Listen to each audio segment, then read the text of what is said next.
सहनाववतु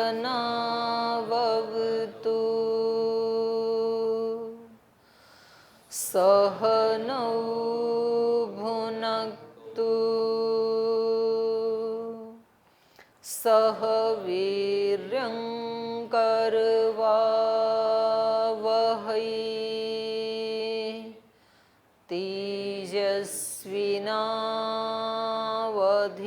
तेजस्विनावधीतमस्तु मा विद्विषावहै ॐ व्रतानां व्रतपतिव्रतं चरिष्यामि तच्छकेयं तन्मे राध्यताम् इदमहमनृतात् सत्यमुपैमि ॐ शान्ति शान्ति शान्तिः।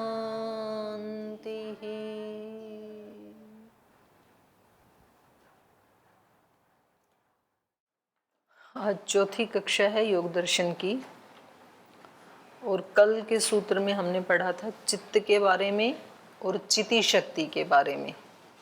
चित्त के बारे में क्या जाना आपने? चित्त के बारे में क्या जाना? चित्त के मतलब 5 भूमि के विषय में बताया। इसमें जब चित्त क्षिप्त भूमि में होगा तो उसमें उनका विषय प्रिय लगेगा उसको और ऐश्वर्य प्रिय लगेगा उनको। और जब वही चित्त जब मूलतः चित्त तो सत्व प्रधान है और उसके बाद जब तमोगुण से युक्त होगा तो उसमें अधर्म, अज्ञान, अवैराग्य और अनैश्वर्य उसको प्रिय लगेगा। और वही चित्त जब अपना मोह आवरण को तोड़ देगा मतलब उस अवस्था में उसको विक्षिप्त अवस्था में आएगा तो उसको धर्म, अज्ञान, अवैराग्य और धर्म, ज्ञान, ऐश्वर्य जैसे बोलो सत्व की प्रधानता होगी और रजोगुण का लेश मात्र होगा केवल। तो उसको धर्म, ज्ञान, वैराग्य और ऐश्वर्य प्रिय लगेगा। और वही चित्त जब एकाग्र भूमि में आएगा तो उसमें उनको पुरुष एकाग्र दोनों, ये सत्व की प्रधानता दोनों में हो जाती है, विक्षिप्त में भी हो जाती है, एकाग्र में भी होती है। उसमें रज भी रहेगा ना उस समय, और इसमें तो रज भी हट जाएगा, केवल सत्व ही प्रधान रहेगा ना। तो उस अवस्था में उसको प्रकृति और पुरुष का मतलब योग दर्शन के हिसाब से चित्त और पुरुष का भेद ज्ञान उनको होगा तो विवेक ख्याति की प्राप्ति हो जाएगी। तो इस ये तो मतलब पराकाष्ठा है इसमें सत्व की, लेकिन ये त्रिगुणात्मक होने से तो उसको भी छोड़ देगा, उसके दोष देखेगा तो उसमें उनको असंप्रजत समाधि की सिद्ध होगा। अगली भूमि निरुद्ध अवस्था। निरुद्ध अवस्था है वो। 5वीं भूमि क्या है? निरुद्ध अवस्था। उसका भी निरोध कर दिया क्योंकि पुरुष और जो निरुद्ध अवस्था है उसमें भी योगी को पूर्ण तृप्ति नहीं है। तब वो क्या चाहते हैं? निरुद्ध अवस्था में ये भी अपने कारण में लीन हो जाए, चित्त ही नहीं चाहिए। तो उसमें फिर वो संप्रज्ञात समाधि से असंप्रज्ञात समाधि में जाना चाहता है, निर्बीज समाधि में जाना चाहता है। तो ये चित्त की भूमियाँ हैं। तो इसको हम समझ सकते हैं कि हम जो जी रहे हैं इस समय, तो हम चित्त की 3 भूमियों में ही जीते हैं, कभी मूढ़ में, कभी क्षिप्त में, कभी विक्षिप्त में। और थोड़ा भी कोई व्यक्ति जिसका इस संसार में बहुत मान सम्मान है, जिसको योगी संत महात्मा बोलते हैं, तो वो इस दृष्टि से,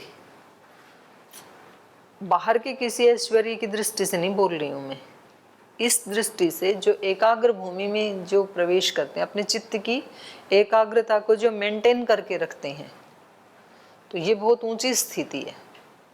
एकाग्रावस्था बहुत ऊंची स्थिति है। माने इस व्यक्ति के मन का बल इतना बढ़ जाता है, क्योंकि ये बिखरने नहीं देता ना अपने मन को, और इसके मन की इतनी शक्ति बढ़ जाती है कि जिस भी विषय पे इसने अपने चित्त को एकाग्र कर दिया, वो पूरा का पूरा विषय इसके सामने आत्मसात हो जाएगा। जिस भी विषय को ये जानना चाहेगा तो बहुत जल्दी से वो उस विषय का मास्टर बन जाएगा। तो एक ही साथ वो व्यक्ति कई विषयों का मास्टर हो सकता है। जिधर भी वो अपनी दृष्टि डालेगा वो पूरा का पूरा विषय उसको बिल्कुल ऐसे हस्तामलक हो जाएगा, क्योंकि उसको अपना चित्त एकाग्र करना आता है। वो पूरा फोकस कर देता है उस विषय के ऊपर। तो कुछ लोग बोलते हैं ना, ये स्वामी जी मेडिकल साइंस के बारे में बोलते हैं तो ऐसी ऐसी भाषाएं बोलते हैं जो डॉक्टर भी आश्चर्य करते हैं, इन्होंने कभी ये तो डॉक्टरेट की पढ़ाई तो पढ़ी नहीं, ये बोलते कैसे हैं। राजनीति के बारे में बोलते हैं तो उसमें भी ऐसे ही बोलते हैं। फिर मार्केटिंग, व्यापार, बिजनेस, व्यापार के बारे में बोलते हैं तो वैसे ही बोलते हैं, ऐसे ऐसे शब्द जो बिल्कुल नए हैं।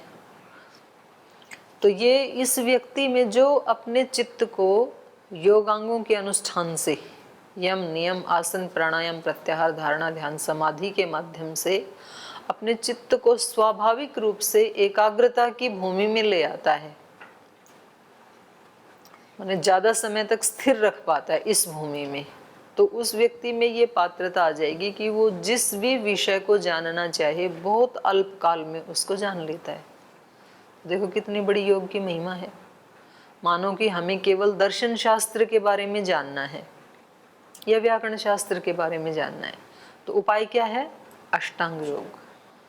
व्यवहार काल में यम नियमों का पालन करें, अहिंसा, सत्यस्ते, ब्रह्मचर्य का पालन करें, शौच, संतोष, तपस, स्वाध्याय, ईश्वर प्रणिधान का पालन करें व्यवहार करते समय, और उसके अतिरिक्त आसन का अभ्यास करें, शरीर की किसी एक पोजीशन में बैठने का अभ्यास, क्योंकि चित्त का और शरीर का बहुत गहरा संबंध है। शरीर हिलता डुलता रहेगा, चंचलता से युक्त रहेगा तो मन एकाग्र नहीं हो सकता है, और मन यदि चंचलता से युक्त है तो शरीर एकाग्र नहीं हो सकता है, स्थिर नहीं हो सकता है। तो फिर आसन का अभ्यास करेगा, फिर प्राणायाम करेगा, क्योंकि पूरा का पूरा जीवन हमारा किससे चल रहा है? प्राण से ही चल रहा है। जितने भी हम कर्म कर रहे हैं, जितनी भी एक्टिविटीज हैं, वो सब किसके कारण हैं? प्राण के कारण है।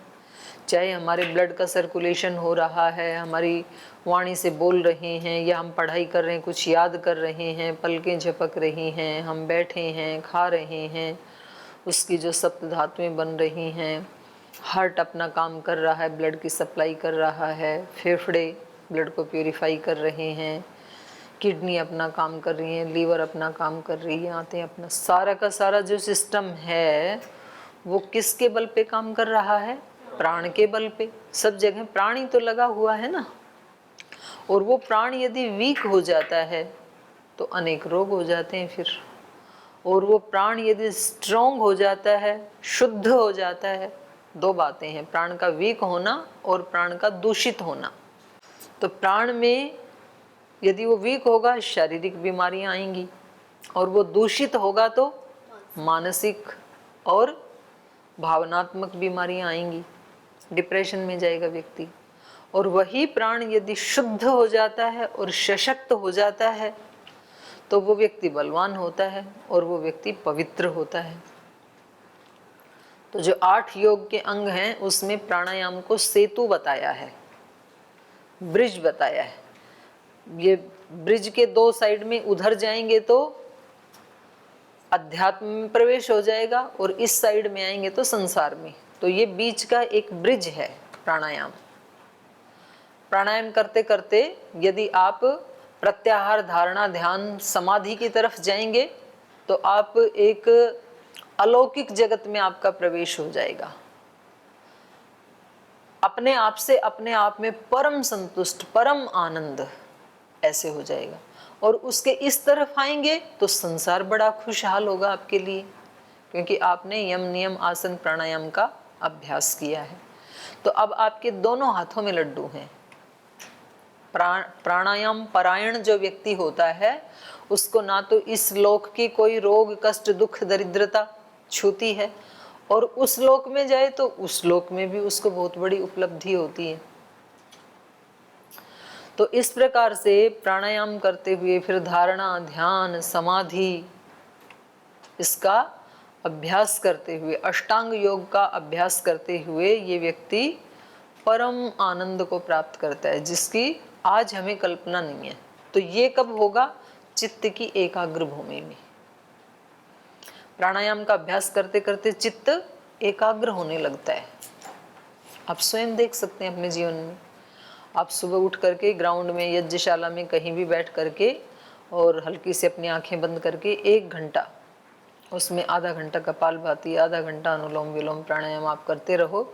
आपको खुद पता लगेगा कि 1 घंटे में आप किसी दूसरे लोक में प्रवेश करने लगे हैं, जो बहुत शांत है, बहुत सुखदायी है, उसमें आनंद आ रहा है।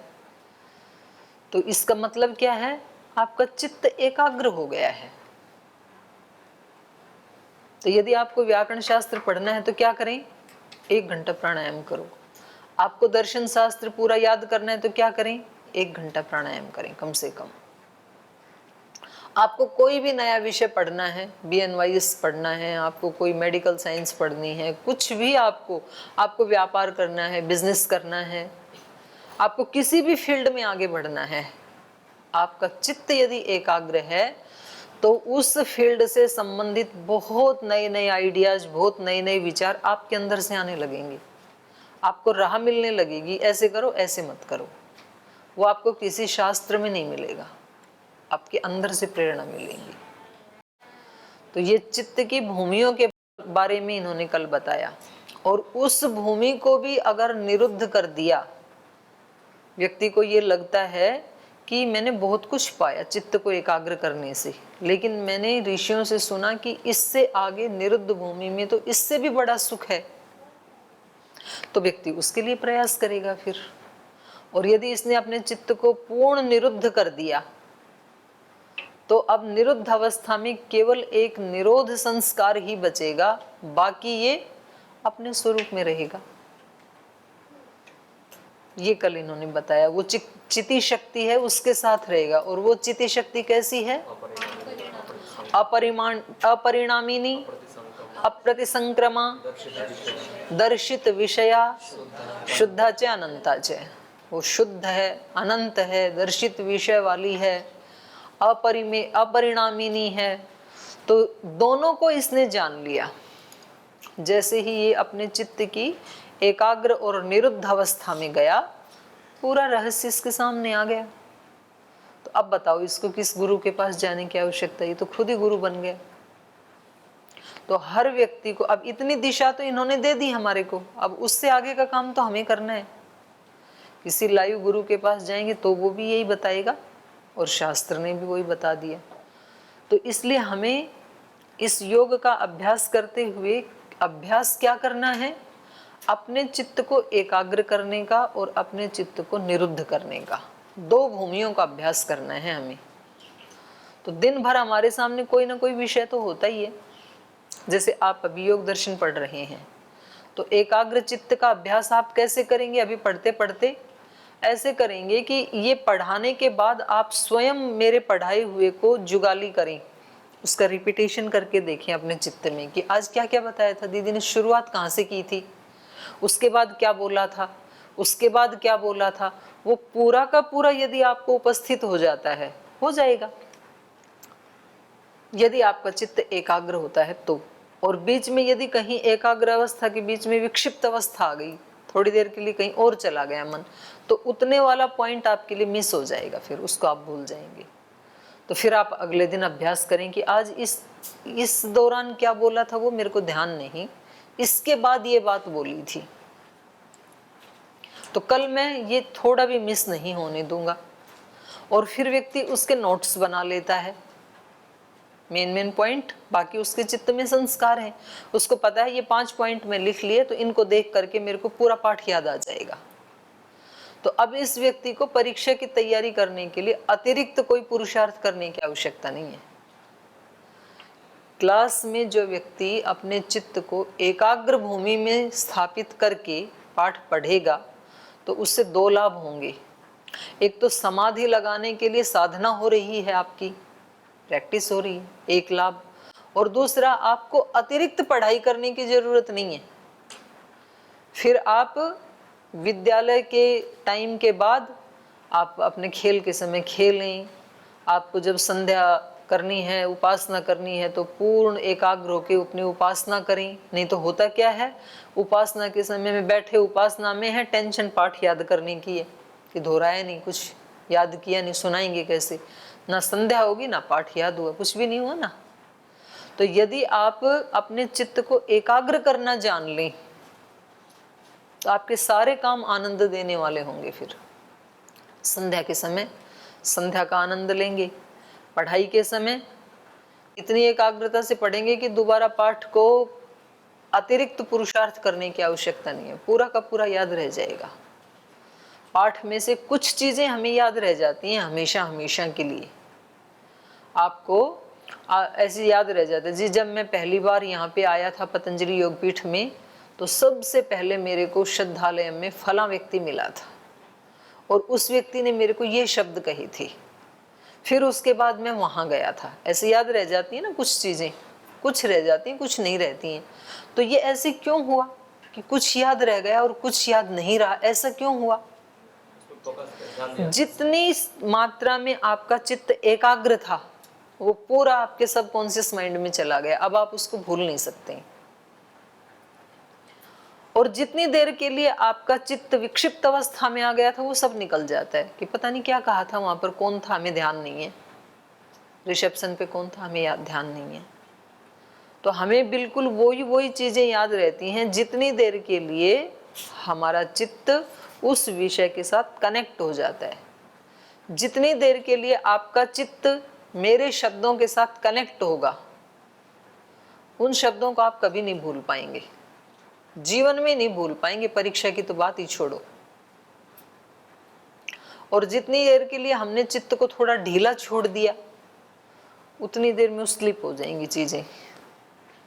तो चित्त की हमें क्या अभ्यास करना है? चित्त को एकाग्र करने का और निरुद्ध करने का, उपासना के समय निरुद्ध करने का अभ्यास करना चाहिए कि अब मैंने रोक दिया है अपने चित्त को, अब इतनी देर के लिए, आधे घंटे के लिए चित्त में कोई विचार नहीं आएगा, केवल एक ओंकार का ध्यान रहेगा, केवल ब्रह्म का रहेगा, या जो भी आपका इष्ट देव है, केवल मात्र एक ही विचार रहेगा, बाकी सब विचारों को मैंने रोक दिया। तो निरुद्ध अवस्था में संस्कार मात्र शेष है, वो निरुद्ध संस्कार तो शेष रहेगा केवल कि मैंने रोक दिया अपने चित्त को। तो ये इतनी योग्यता हम सबकी है जिसको भी मनुष्य का शरीर मिल गया। ये ऐसा नहीं है कि किसी बहुत ऊंचे किसी संत की, कोई हिमालय में रहने वाले किसी योगी की कहानी सुनाई जा रही है। मनुष्य मात्र की कहानी सुना रहे हैं महर्षि पतंजलि हमें, और हमें बहुत ज़्यादा इसको महत्व दे करके कम से कम सुबह शाम जरूर जैसा इन्होंने बताया वैसा अभ्यास करना ही चाहिए। और किसी अपरिहार्य कारण से उस समय यदि छूट गया तो रात को सोते समय करो फिर, या सुबह सुबह जल्दी उठ करके करो, पर किसी भी हालत में ये छूटे नहीं। और फिर भी मानो किसी अपरिहार्य परिस्थिति में रात को भी छूट गया, सुबह भी छूट गया, तो दिन भर सारे काम करते हुए उसको केंद्र में रखो कि आज अलग से तो कर नहीं पाया, लेकिन अब पूरे दिन ये सारे कर्म ही मेरे क्या होंगे? उपासना होंगे। अब इनको उपासना की तरह करूँगा, उसको छोड़ना नहीं है। जैसे कोई चिढ़ा व्यक्ति होता है ना, जिसको चिढ़ा कहते हैं, तो वो किसी काम में लग जाता है तो उसको छोड़ता नहीं है फिर। जैसे लत पड़ जाती है ना बच्चों, किसी को मोबाइल की पड़ गई, अब माता पिता चाहते हैं ये मोबाइल ना ले, बच्चा छोड़ता ही नहीं, चोरी छिपे कहीं ना कहीं से ले लेता है उसको। किसी को गुटखा खाने की आदत पड़ गई, किसी को बीड़ी पीने की पड़ गई, कुछ ना कुछ लग जाती है किसी को, तो वो कहीं ना कहीं से उसका ध्यान वहीं रहता है।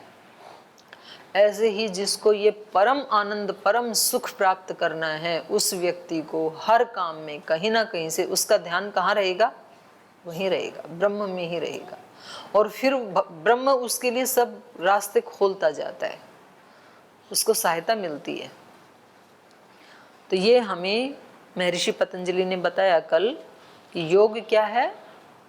योगश्चित्तवृत्ति निरोधः, चित्त की वृत्तियों का निरोध करना। हमारी जो सामान्य अवस्था है चित्त की, यहाँ से हम शुरू करेंगे योगी बनना। और रोजाना अभ्यास किसका करना है? एकाग्रता का निरोध करने का। तो उसमें हम 5 मिनट, 10 मिनट, 15, 20 बढ़ाते जाएंगे उसको। 1 मिनट तो रुक सकता है ना। व्यक्ति क्या करता है, बोल जी हमने तो निरुद्ध करने की कोशिश की, हम बैठे और फिर थोड़ी देर में विचार आते ही रही। तो क्या आपने क्या सोचा था कि पहले ही दिन आप बैठोगे और आपकी समाधि लग जाएगी?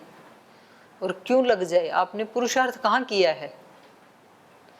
कोई व्यक्ति जब धन कमाने की सोचता है तो कहीं कोशिश करता है नौकरी ढूंढने की, फिर कहीं उसकी छोटी मोटी नौकरी लगती है। कोई व्यक्ति कहते हैं भाई हम तो आपको पहले स्टार्टिंग में 5,000 रुपये में रखेंगे, या आज के युग में 9,000 रुपये में रखेंगे, उससे कम नहीं रख सकते हैं।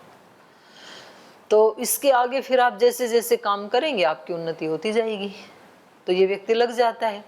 तो क्या पहले ही दिन जब उसने सुबह से शाम तक 8 घंटे ड्यूटी की तो इसको 9,000 रुपये मिल जाएंगे क्या?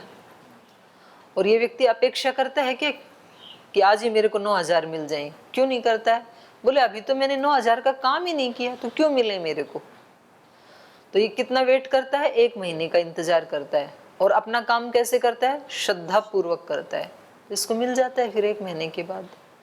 तो हमने आज ये जाना कि चित्त को एकाग्र करने से और चित्त को निरुद्ध करने से हमें अपने आत्म स्वरूप का बोध होता है, हमें ब्रह्म के आनंद की अनुभूति होती है।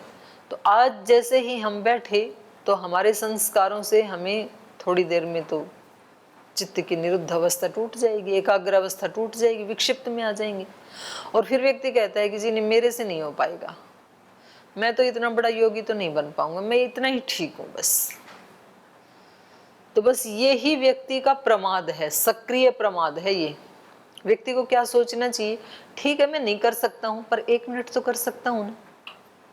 चित्त का निरोध 1 मिनट तो कर ही सकता हूं ना। चलो 1 मिनट भी नहीं कर सकते, 30 सेकंड्स तो कर ही सकते हैं ना। 30 सेकंड तो कोई भी कर लेगा। 30 सेकंड तो आप अभी भी कर सकते हैं, क्लास में बैठे बैठे भी, और किसी को पता भी ना लगे। तो ऐसे उसका अभ्यास किया जाता है। अभ्यास हमेशा कहाँ से शुरू किया जाता है? शून्य से। और व्यक्ति की परेशानी क्या है? थोड़े से करता नहीं है और ज्यादा होता नहीं है। व्यक्ति व्यायाम क्यों नहीं करता है? बोल जी अब हम बड़े हो गए, हमारे से कहाँ व्यायाम होगा।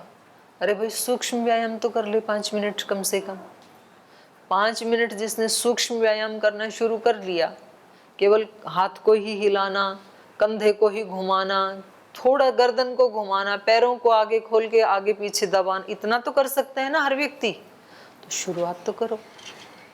हो सकता है फिर थोड़े दिन के बाद उससे आगे बढ़ेंगे 1 कदम। वो अपने आप अभ्यास ही बढ़ा देता है व्यक्ति को, किसी को बताने की जरूरत नहीं है। लेकिन शुरुआत व्यक्ति ये चाहता है कि पहले ही दिन मेरे अंदर इतना परफेक्शन हो कि मैं पहले ही दिन